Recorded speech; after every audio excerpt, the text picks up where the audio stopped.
with the same people. So my mother, that's my mother and father, about that time. So my father, yes, that's about how he looked when he came back, and that's it, right? So my mother and father, they always would come back. In fact, my father wanted to retire here. He ended up, after my mother died, dating somebody, one of the savage women from that he used to date before my mother. After she died, he came back, and he was, often in his 80s dating, which is a whole nother story about actually. But yeah, he was traveling back and forth 5 hours to New Jersey to visit with her, and he drove all the way to Georgia to visit me with her. So he was, yeah, I have a lot to look forward to as I get older. Right now, not so much, but when I get 80, I'm hot. Okay, I'm hot. Okay, so over here, that's my mother's parents. That's my big daddy. His name was House. His name is Roger House. That's Virginia Bagwell, and she grew up on Air Hall. Okay, so she would bring us to Air Hall. We were very familiar with our history there, and like I said, my grandfather as well. So all 4 grandparents, and then as you do the genealogy, it keeps going and going, right? So that's my father's parents. My father was a Cypress, and those are my grandparents, his mother and father. She was a Smith and a Hallett and a Small, okay, and so on and so forth. The Cypresses have a legacy of leading to what is Judas Cypress is listed in records as being Indian. Very few people can actually have something that's like Indian records, revolutionary soldiers, tons of them. Like the Cypresses have that in their records, as do, but then I didn't realize that we had it on all sides. But that was my first discovery, the revolutionary component, the Judas Smith, and I was like, wow, and I discovered that like in the early, probably late 90s, the late 90s, I discovered that, and I was like, okay, well, weird, so as I started to look deeper, finding William Cypress, revolutionary soldier, and all his records and everything that goes along with it, that he was in that Maryland regiment, I was like, okay, well, revolution, what was really going on? So as I looked deeper and deeper, I was like, wait a minute, where's the slavery? I did see that they were indentured, his brothers and he, for a moment. But the slavery as I was taught by Roots, which Roots was a fabrication, a plagiarism, it was actually a false tale. He's a Virginia Indian, most likely, but or maybe a European, but basically it was a false tale. It was plagiarized, and he was sued for, he was sued for $800,000 for that. But basically, and looking deeper into Cypress, I'm like, wait a minute, I had the actual records that show that the Cypresses in the 1850s, another exodus, post what I call it, the Nat Turner Indian Wars. Post Nat Turner Indian Wars, there was a mass exodus out, everyone spread out. And so in my family, the Cypresses, those older brothers, went to Florida, okay? And so to this very day, there are Florida Indians that are Cypresses, and they were chiefs. And this is the former chief of Mitchell that looks just like my dad and my granddad. And it's like, and my grandsons, they all look alike. So it's really crazy. So I actually had the opportunity during COVID to work, I'm a nurse, to work in Florida and work in that area of the Hollywood Indians. That's the big Cypress tribe. They own the Hard Rock Casino. I got to experience them, and they were like Cypress, because they're very big there. Like those Indians, like they have their own physician. So when I take care of a patient, their physician has access to all the records, their tribal physician, and they're calling and checking on the patient. They have 24-hour care at home, like they are very big. So when the physician was like, oh, you're a Cypress? And I was like, yeah, I'm very distant kin. They were like, oh, okay. But that's where they left in the 1850s, and they were able to continue to declare themselves Indian to this day. Whereas my grandfather was not able to. He became colored and Negro, and he died that way. And because of that whole identity change, it changed his life compared to his kinfolk. Why was that? Well, because laws were instituted that said that if you had any Negro, then you were declared Negro. And you can see from the book, the America book, we looked the Negroid. We were Negroid from the beginning. As a matter of fact, if you look at William Strachey, which I do have a copy of that up here too. William Strachey, this book is written, and it's one of the Princeton copies from the Princeton Halut Society, written in 1612. Okay, and it tells you that we are various shades of brown, that we have noses that are broad, big, broad at the ends. We have hair that is black, gross, which would be not probably like anything like they're accustomed to, gross, thick, and also that our lips with a capital L are big, big lips. And I was like, what? I actually dropped the book when I saw that. I was like, okay, that's not like the Native Americans I hear about. So, they also said the women had lovely singing voices, which is kind of hit or miss, depending, But yeah, so this is very key. And also there's so many different citations, which I have in here, that show you that it talks about us being chestnut brown, copper colored, various shades of brown. It talks about us wearing our hair in a bushy bun in the back. So the description of how we were and the mystical African is the problem. We were all deemed slick. So this is the thing. So that's why in the Eastern Shore, we all share such a rich genealogy. We're all interconnected. Like you're a cousin, you're a cousin, everybody's interconnected. That's a tribal thing. So that's why when I talk about the Eastern Shore and us using the term African American, it is offensive, it is genocide, because that makes us foreigners in our homeland, and we're not foreigners. So and actually the term African has been trademarked by China, which is very weird. But when I was looking at the trademarking, I stumbled upon it. It is trademarked by China. In China, there's an article in Big Forbes or something, and they're looking at why are there so many Chinese patents in America? What's going on with trademarking the patent? They haven't figured it out, and they didn't figure it out in the article, but I knew that they had trademarked the term African American, and they did that in 2001, I think. That's when I was looking, 2001. So basically, when you call yourself something that you're not, that's how we disappeared. That's what destroyed us as a people, and it started very early. So when you look at the history, okay, so anyway, as I discovered that, hey, we're all Indians, what's going on?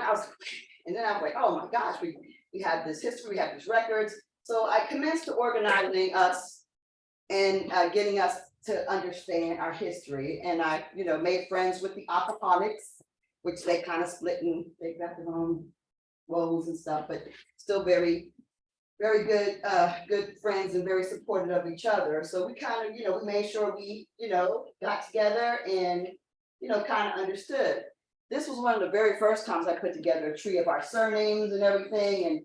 And it's so many more names now that, I just have to totally redo it. But I also make it very clear that some people were on reservation. Other of us were off a reservation. Like my father, clearly off reservation. When you look at him, you don't see him connected to anything so-called Ginga skin or that kind of, or the Platte. My mother, both her mother and father are very much part of that Platte and all those people on that reservation. My dad, although he has with Judith married a king of the Accomack. So it's very, it's very, very rich. And our richness is not just me or my sisters, it's everybody who's Accomack. Their history is very, very richly intertwined as what they are. Our genealogy is so crazy that I have second cousins who married Accomacs without knowing it. I'm like, what in the world, you married Accomack? It is happening. It seems like we tend to come together. That's why I kind of say you can't really say that we're something else, because not when you actually know our genealogy. Okay, so we talk about roots, we talk about, let's go archaeology, anthropology, DNA, we talk about 1619. got it all. So if you guys have an interest. Okay, so when I told you about the Chinese trademark, I got it for you. I will not just tell you something, I'm gonna show you, okay? So this is the trademark, you guys. You just Google this on Justia and you will see that the trademark is there. You see the owner and you see his lawyer, okay? So this is real. Everything I have evidence of it. Okay, let's skip over that. Okay. Go for it. Another question. Yeah. How does this story connect to the contraband story that they're trying to tell at Fort Monroe? And then my other question is, how does this story connect to Fort Eustis and Fort Monroe and Newport News and Hampton? The Colonial Parkway Trail, how do that connect? Can I just, Yeah. we're gonna run out of time. Okay, yeah. soon. So I would just hold that until Right. for later. Yeah, Thank you. we'll talk about anything in detail later. But this is also, I will go into these things, because these are very much Eastern Shore stuff. Talk about the reservation and. Yeah, I'm gonna talk about Eastern Shore and what's really pertains to us here. The Eastern Shore, this is one book that I have by Ralph Whitelaw, that is really like a synopsis of some of the records. I actually do have the records as well. I have, really old copies of the court records as well. But that one is more like 1960 something, I think, 1968. But this one actually talks about the Ginkiskin land, the actual fact of the plat, which is only 690 acres, is actually was actually written, or it was planned for 1,500 acres. It actually is written, the patent says 1,600 acres. So the actual patent is 1,600 acres. This one, and it also tells you that there were more white slaves than Negro slaves. If you start looking in the court records, you'll see the lines that show the non-Negro slaves in service being captured and punished way outnumber the Negro, only 3 Negro servants. So we don't talk about the European slaves that came over. And a lot of the Europeans that came over were melanated. They were actually Black Europeans. That's a whole nother thing. So my collection of court records is very vast. I have broke the bank with that being true. There are a lot of books about white bondage.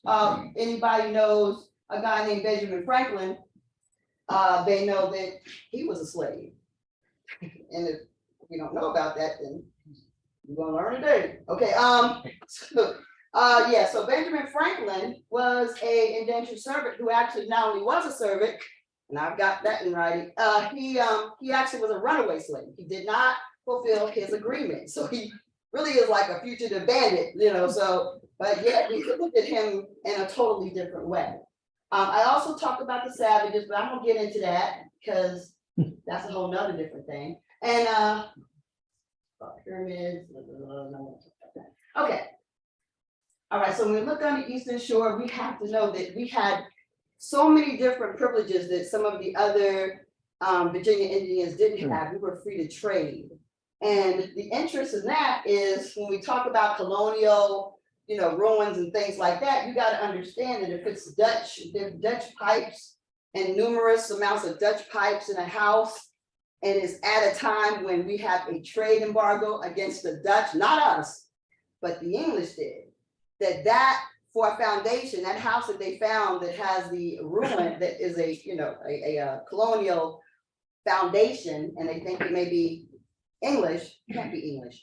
There was a trade embargo against the Dutch. So the people that were the colonialists, there ain't no way they would risk their status in this colony by trading with Dutch. The only people that were free to trade were Indians. So that has to be an Indian house that had all those Dutch pipes. And quite frankly, we are very flossy and we like to show off and we like to buy things. So who else would have a whole bunch of Dutch pipes but us? I mean, that's just our character to do something crazy like that. So when we look at the anthropology of man, we have a lot of people that are, that have studied our anthropology and looked at it, and the race and all this. And when we look at Webster's and a dictionary, Webster, how do you describe us in 1828? 1828 version said a Native of America originally applied to the Aboriginal or copper-colored races found here by the Europeans, but now applied to the descendants born in America. So that's the thing, we have to understand who we are. And by calling us African American, although it's lovely to do a nice historical walk and talk about our history, we are erasing our history when we do that. We have to respect who we are. When we talk about Frederick Douglass, for instance, or let's look at this. This is crazy. Okay. Do I have it? Yes, great. Okay. Copy. So when we started, when they started in the 1700s, you have to understand that Negroes were very numerous, especially in this county.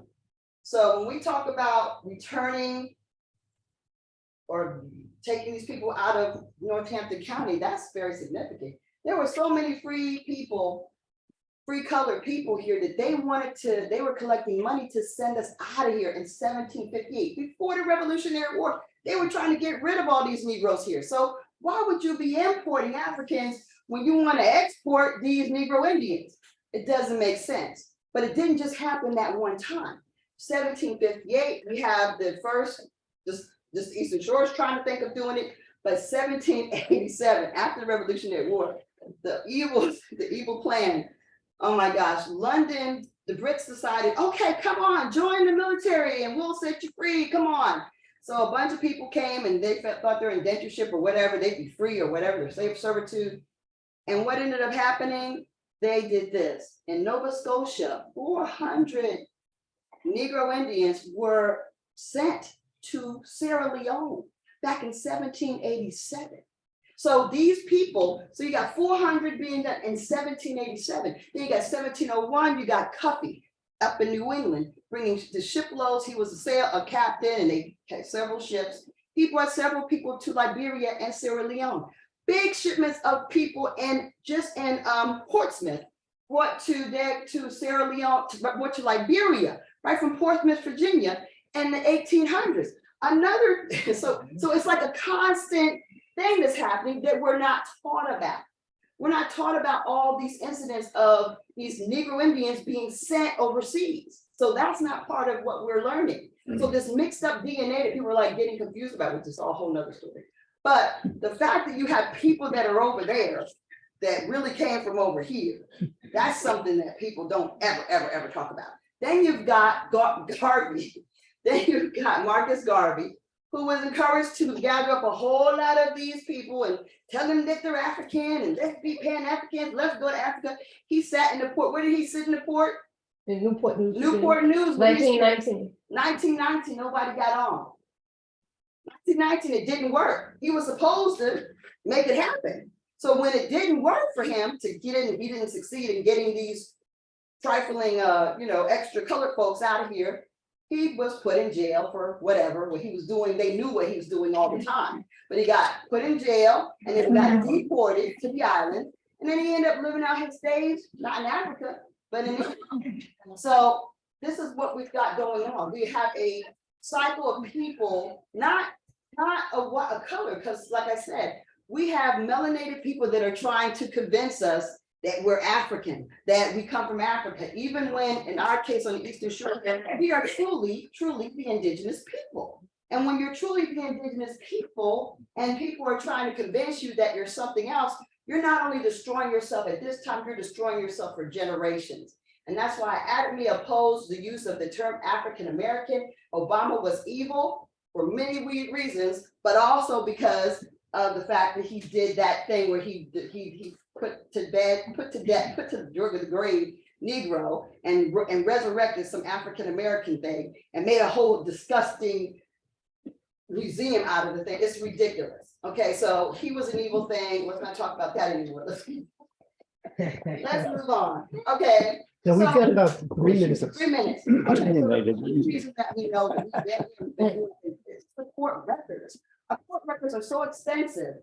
Even if you look in this book, it's by Robert Burton and the English Empire. It tells you in this sentence that it tells you that our courts our legislature was appealing to the English, which tells you how versed we were at the judicial system. It was something we designed. Because as you see, and you look in the court records, you see all of us litigating. Why are we litigating? Are there so many records? Not just Anthony Johnson. No. There's Moore versus Wright. There's Hudgens versus Young. There's so many different cases in which there are Negro servants litigating for their freedom based upon saying that I'm an Indian. I'm an Indian. Prove them an African. Can't prove it, and they win. Or they're just litigating because they owe the master or the former master owes them something. Now, if you've got a servant that comes here for 5 years, no. How are you gonna have someone from Africa that comes here for 5 years and then you're gonna set them free? Plus you're gonna give them tobacco, cash, all these different items that this gentleman sued for, Mr. Moore. He sued Moore versus Light. How are you going to justify that kind of fiscal outlay? You're gonna pay all this money, months and months of time, and you're gonna let someone free in 5 years? I don't think that's good business. I don't know. It doesn't make sense to me. But as soon as somebody started suing me after I brought him here 5 years, I would end it. So the fact that the servitude didn't happen that way is what we need to understand. It happened through wars. There were hundreds of wars here. Hundreds and hundreds of wars, and that's how people were in prisons. They were prisoners of war. That's the main way forever slaves happened. The second way were the slave codes. We have these slave codes that declared us slaves, and that's it.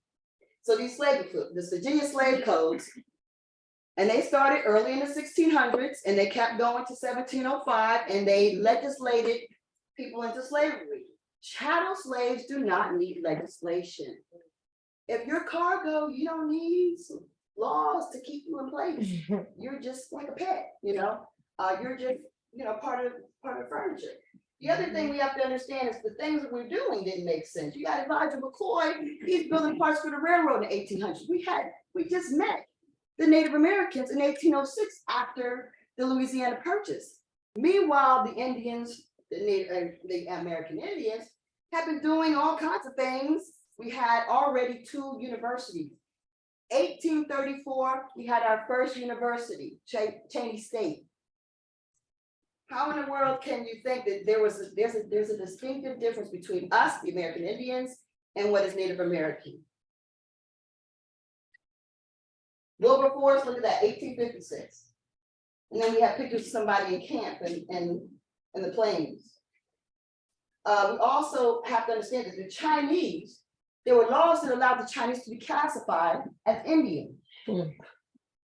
We also have records of Filipinos being able to be classified as Indian.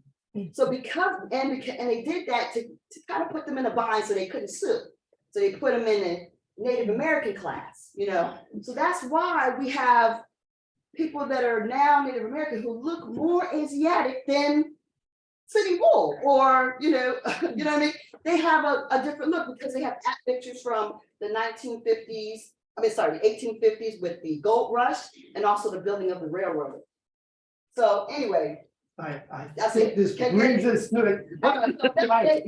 So I hate to slow it down, and I think that that's it. I'll given this rich trove of material we could have, we may need to have the club made. Excuse me, club made a donation to the Literacy Council Okay. and are to provide this book to every 5-year-old who graduates from the Department Imagination Library. And we have to put labels in there. We didn't get them all. They all got labels. We want to put your name in. So instead, we're going to put your name in the Houston. Okay, very good. So thank you very much. Well,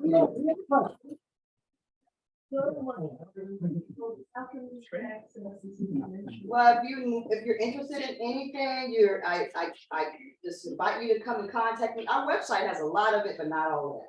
But I do have like this for everything I tell you. I definitely have, the books the context, the everything, so, you can reach out to me at academic.org. That's the best way to contact me, to give me a little alert on the phone. And then I'll be glad to answer any questions you have or help you with anything. If you want copies of things, I'll be glad to give them to you. Or schedule a Zoom. Or schedule a Zoom. I could do a Zoom. If anybody's interested in me scheduling a Zoom, we can kind of get into it in detail and chop it up. We can do that as well. Thanks so much for having Thank me. you. I look forward to having you back. Yeah, we have a drawing. And we are for potentially as much as $200. So who can beat 3 of clubs? That's my card. Okay. Oh, we have Ace of Hearts here. Oh, we've got, sadly, we don't have poker. We're not playing poker hands. So we have a Ace of Clubs. We're still Ace of, still high card. Is Ace. Oh, dear. Just sitting there, not saying anything. That's right. So very good. Congratulations. Our Sergeant of Arms is today's winner. Unless Jackie has another card. All right, and could we have so the way this works, the first one is for a small sliver of today's revenue, probably $10 or maybe a little less. And but then there will be a second drawing for the whole pot. And that's, I think that was supposed to top $200 today. We are over $200 in the pot. Oh, Yes. there we go. Welcome to the Powerball Road. Yeah, All right. thank you. You're welcome. I got spit out. All right, Tim won. All right, Ken gets $10 for today's winnings for the heaven and the high card. Plus, he gets to draw what's left of the Queen of Hearts deck. What's left is because all the cards that have already been drawn in weeks before are discarded, so the deck gets smaller. And there's a Queen of Hearts here. If he draws it, he wins the pot over $200. Nope. Sorry. So tear yeah, just tear it up. All right. Ladies and gentlemen, would everyone please rise for the Rotary pledge? Is it the truth? It is fair to all concerned, will build goodwill and better foundation, will be beneficial to all concerned. And number 5, stand.